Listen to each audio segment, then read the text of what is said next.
2, 3. Sekali buka. Tengok dalam.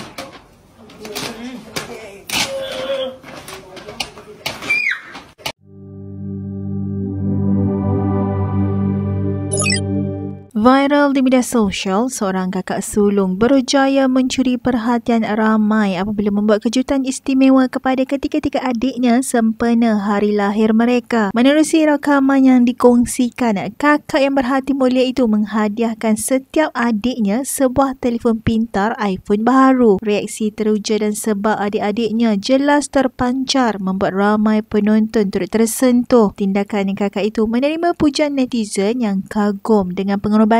Ramai turut meluahkan rasa bangga dan berharap suatu hari nanti dapat melakukan perkara yang sama buat insan tersayang. Kalau akhir tahun peperiksaan merosot, kakak ambil balik. Kami cerai dah. Ambil, jangan buka dulu. Ayah sebenarnya. Tak apa. Boleh janji tak? Boleh. Boleh betul. Janji. Janji.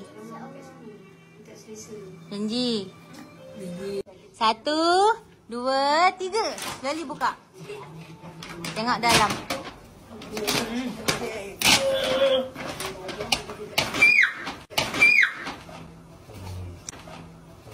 Apa? La haula wala quwwata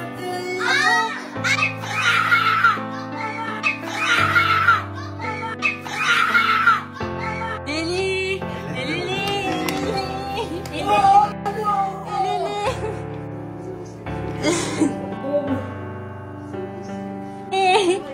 Lele.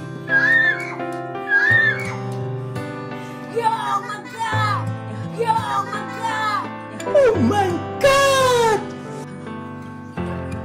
Lele. Lele.